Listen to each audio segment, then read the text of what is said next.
당신의 감정은 단순한 기분이 아닙니다.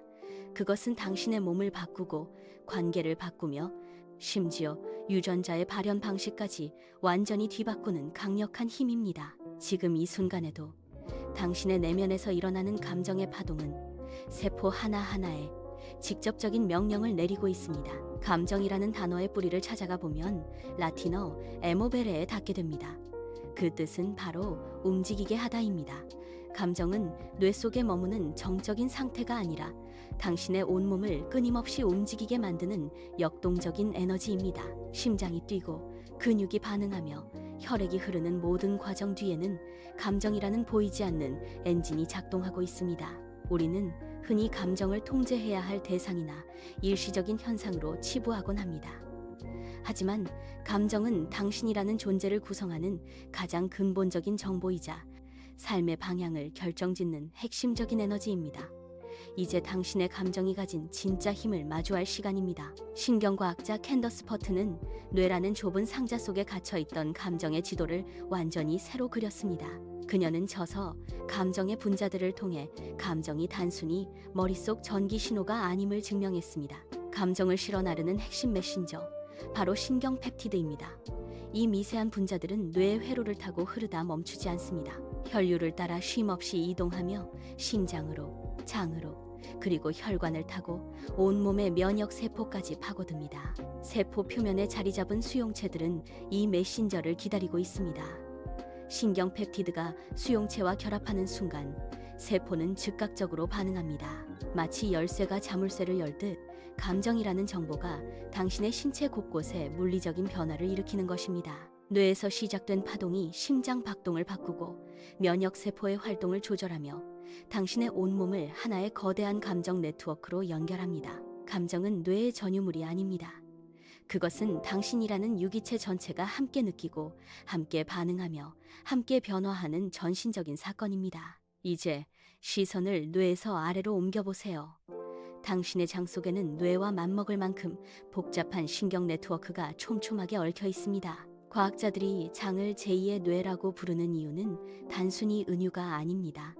장벽에는 뇌의 신경 전달 물질과 똑같은 수용체들이 가득합니다. 신경 펩티드가 혈류를 타고 내려와 장의 세포막에 닿는 순간 장은 뇌의 명령을 기다리지 않고 스스로 반응하기 시작합니다. 소화관의 근육이 수축하고 호르몬이 분비되며 면역 반응이 즉각적으로 일어납니다. 당신이 극심한 스트레스를 받을 때 배가 뒤틀리거나 중요한 결정을 앞두고 속이 불편해지는 것은 결코 우연이 아닙니다. 그것은 장이 당신의 감정을 실시간으로 읽어내고 그 에너지에 맞춰 신체 기능을 재조정하고 있다는 증거입니다. 감정은 뇌라는 통제실에서만 머물지 않습니다. 그것은 장의 신경계로 흘러들어가 당신의 소화와 대사, 그리고 생존 본능까지 직접적으로 조율합니다. 장은 감정이라는 정보를 받아들여 당신의 몸 상태를 결정짓는 또 하나의 거대한 처리센터입니다. 뇌가 사고를 담당한다면 장은 감정의 물리적 무게를 온몸으로 받아내며 당신의 생리적 균형을 유지하는 핵심적인 역할을 수행하고 있습니다. 이제 심장으로 시선을 돌려보세요. 심장은 뇌의 명령을 기다리는 수동적인 펌프가 아닙니다. 심장 안에는 4만 개 이상의 신경세포가 촘촘히 얽힌 자체적인 신경계가 존재합니다. 뇌와 독립적으로 작동하는 이 작은 뇌는 뇌의 지시 없이도 스스로 판단하고 반응합니다. 더 놀라운 사실은 심장에서 뇌로 보내는 신경 신호의 양이 뇌에서 심장으로 보내는 신호보다 훨씬 많다는 것입니다. 심장은 뇌의 통제를 받는 하급 기관이 아니라 오히려 뇌의 활동을 선제적으로 조율하는 지휘자입니다. 당신이 무언가를 생각하기 전 심장은 이미 그 감정의 파동을 감지하고 뇌에 정보를 쏘아 올립니다. 심장이 먼저 움직이고 뇌는 그 리듬에 맞춰 반응하는 것입니다. 이 역설적인 관계는 당신의 삶을 근본적으로 다시 보게 만듭니다. 심장이 평온할 때 뇌는 명료한 판단을 내리고 심장이 요동칠 때 뇌는 혼란에 빠집니다. 이제 심장이 뿜어내는 리듬의 파동을 들여다보십시오. 당신이 감사하는 마음이나 사랑 같은 고차원적인 감정을 느낄 때 심장의 박동은 마치 정교하게 조율된 악기처럼 일관되고 부드러운 곡선을 그립니다. 이 조화로운 심박 패턴은 신체 전체에 안정적인 신호를 전달하며 뇌의 기능을 최적화합니다. 하지만 상황이 급변합니다. 당신이 분노나 불안, 두려움에 휩싸이는 순간 심장의 리듬은 즉각적으로 무너집니다. 파동은 날카롭게 꺾이고 불규칙하게 뒤엉키며 혼란스러운 진폭을 만들어냅니다. 이 거친 심박 패턴은 마치 폭풍우가 몰아치는 바다처럼 전신의 신경계를 타격합니다. 뇌는 이 불규칙한 신호를 해석하며 혼란에 빠지고 당신의 몸은 즉각적으로 스트레스 반응을 일으키며 경직됩니다. 심박의 리듬이 깨지는 것은 단순히 심장의 문제가 아닙니다.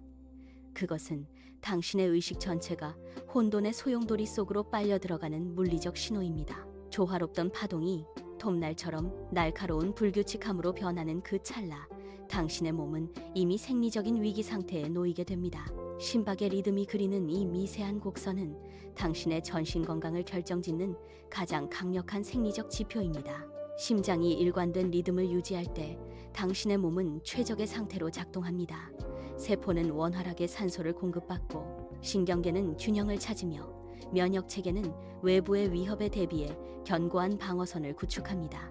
불규칙한 심박은 뇌의 위험이라는 신호를 끊임없이 타전하고 몸은 이에 반응하여 코르티솔과 같은 스트레스 호르몬을 쏟아냅니다. 이 호르몬은 혈관을 수축시키고 근육을 경직시키며 신진대사의 흐름을 가로막습니다. 이것은 단순히 기분이 나쁜 상태가 아닙니다. 당신의 몸 전체가 만성적인 비상사태에 돌입하는 것입니다. 심박의 리듬이 깨진 채로 방치되는 시간이 길어질수록 당신의 장기는 소리 없이 손상되고 면역력은 바닥을 드러냅니다. 결국 감정을 관리한다는 것은 당신의 심박을 조율하여 몸 전체의 생리적 균형을 지켜내는 가장 근본적인 건강 관리의 핵심입니다. 이제 우리는 마음과 몸이 결코 분리될 수 없다는 과학적 진실의 중심부로 들어갑니다. 1975년 로버트 아더는 정신신경면역학이라는 새로운 학문적 지평을 열었습니다. 이는 심리 상태와 면역 기능이 서로 긴밀하게 얽혀 있다는 사실을 증명하는 결정적인 전환점이었습니다.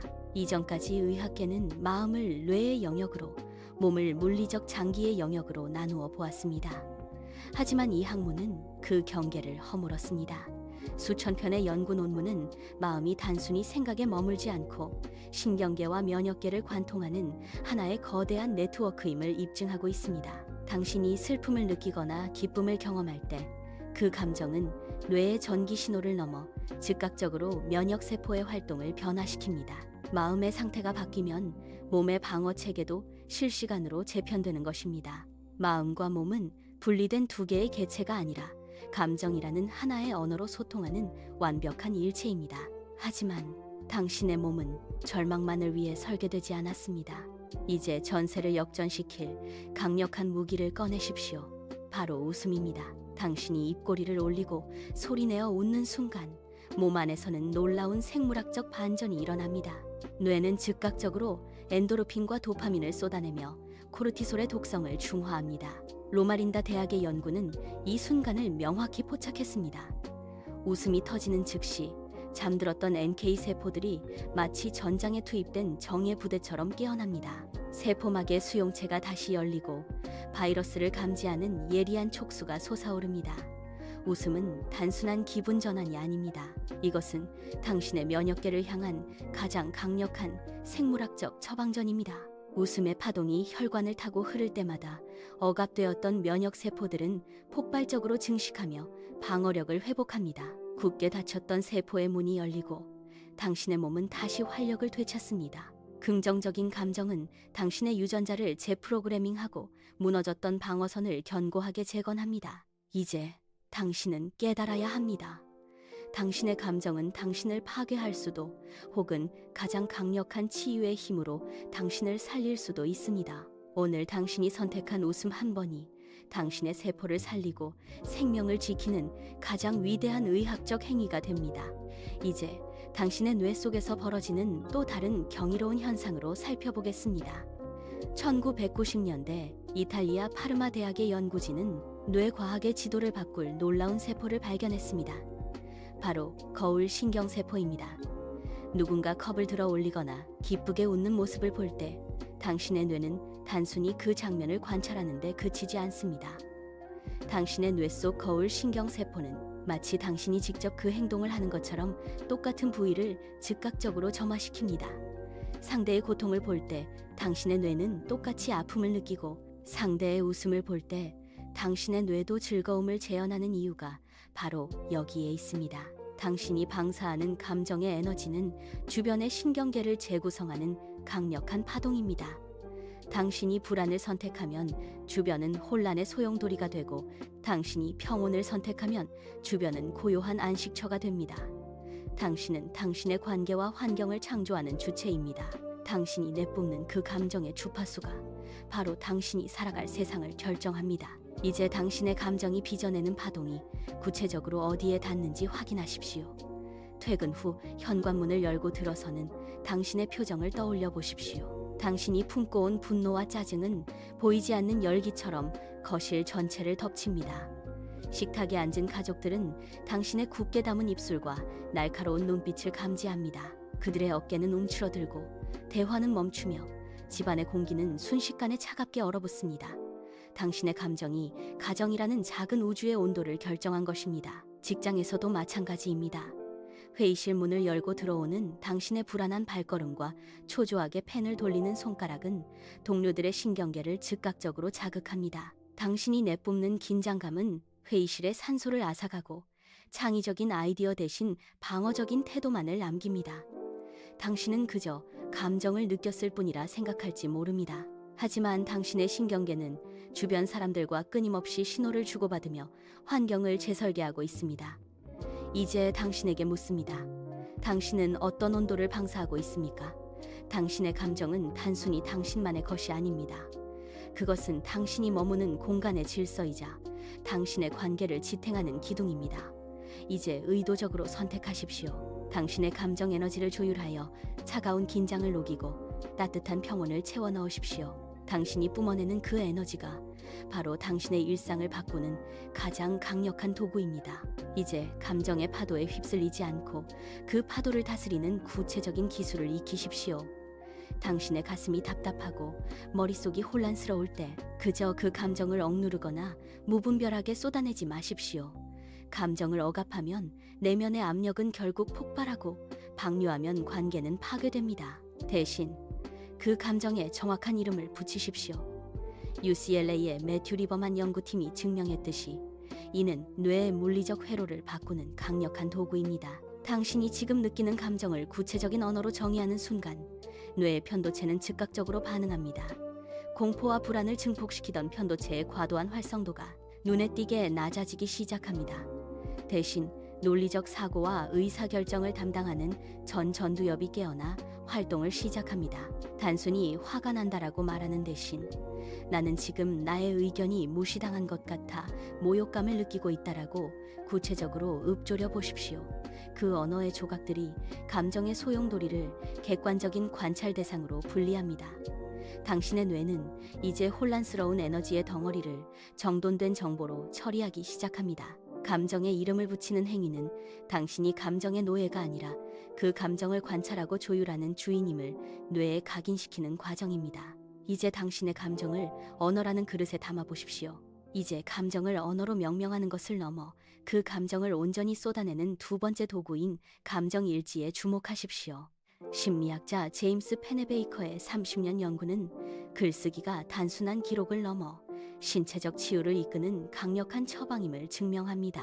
하루 20분, 당신의 가장 깊은 곳에 숨겨진 감정과 생각을 종이 위에 낱낱이 적어 내려가십시오. 펜끝이 종이를 긁는 동안 당신의 뇌는 혼란스럽게 흩어져 있던 감정의 파편들을 하나의 일관된 이야기로 재구성하기 시작합니다.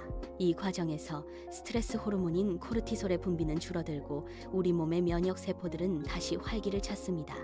실제로 감정일지를 꾸준히 쓴 사람들은 NK세포의 활동이 증가하고 만성적인 염증 수치가 낮아지는 놀라운 신체적 변화를 경험합니다. 글쓰기는 당신의 내면에 쌓인 감정의 찌꺼기를 밖으로 밀어내고 그 자리에 새로운 질서와 평온을 채워넣는 작업입니다. 이제 당신의 몸으로 시선을 옮기십시오. 감정은 단순히 머릿속 생각에 머물지 않습니다. 분노는 어깨를 굳게 하고, 두려움은 가슴을 조이며, 슬픔은 목구멍에 덩어리진 느낌으로 남습니다. 당신의 몸은 감정이 지나간 자리를 기억하는 지도입니다. 지금 편안히 앉아 눈을 감고 머리끝부터 발끝까지 천천히 훑어내려가는 바디 스캔을 시작하십시오.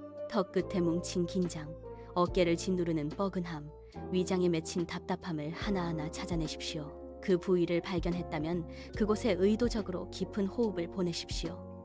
숨을 들이마시며 그 긴장된 부위가 부풀어 오르는 것을 느끼고 내뱉는 숨과 함께 그 굳어있던 근육이 서서히 녹아내리는 것을 상상하십시오. 마치 얼음이 따뜻한 물에 닿아 녹듯 억눌렸던 감정의 에너지가 호흡을 타고 몸 밖으로 빠져나갑니다. 턱에 힘이 풀리고 굽었던 어깨가 아래로 툭 떨어집니다. 가슴을 짓누르던 압박감이 사라지고 그 자리에 서늘하고 맑은 공기가 차오릅니다. 당신의 몸은 이제 긴장이라는 감옥에서 벗어나 비로소 부드럽고 유연한 상태로 돌아옵니다. 이 호흡의 흐름 속에서 당신의 몸은 스스로를 치유하고 억압되었던 감정의 찌꺼기들은 흩어집니다. 지금 이 순간 당신의 몸이 느끼는 가벼움과 평온함에 온전히 머무십시오. 이제 당신의 감정을 에너지의 관점에서 바라보십시오. 데이비드 호킨스 박사는 그의 저서 의식혁명에서 감정마다 고유한 주파수가 존재함을 밝혔습니다. 두려움과 분노, 수치심은 낮은 에너지의 파동을 만들어내며 당신의 삶을 무겁게 짓누릅니다. 반면 용기와 수용, 사랑과 평화는 높은 에너지의 주파수를 방사하며 당신의 존재를 확장합니다. 이것은 단순한 철학적 비유가 아닙니다. 하지만 당신은 언제든 주파수를 바꿀 수 있습니다.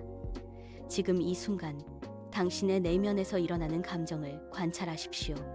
그것이 당신을 갉아먹는 낮은 진동인지 아니면 당신을 비상하게 하는 높은 에너지인지 확인하십시오.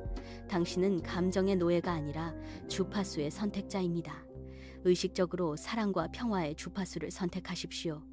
그 높은 에너지가 당신의 혈류를 타고 흐르며 세포의 리듬을 바꾸고 당신이 마주하는 관계와 환경의 온도를 변화시킵니다. 당신이 선택한 그 높은 주파수는 당신의 삶 전체를 더 풍요롭고 조화로운 방향으로 이끄는 강력한 나침반이 됩니다.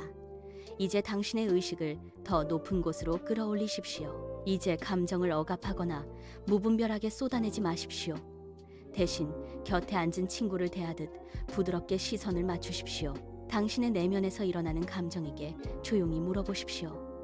너는 지금 나에게 무엇을 말하려 하는가? 그 질문을 던지는 순간 당신의 뇌는 반응을 멈추고 관찰을 시작합니다. 감정의 소용돌이 속에서 한 걸음 물러나 그 목소리에 귀를 기울일 때 비로소 당신의 가장 깊은 지혜가 샘솟습니다. 감정과의 대화는 당신을 더 온전하고 단단한 존재로 이끄는 통로입니다.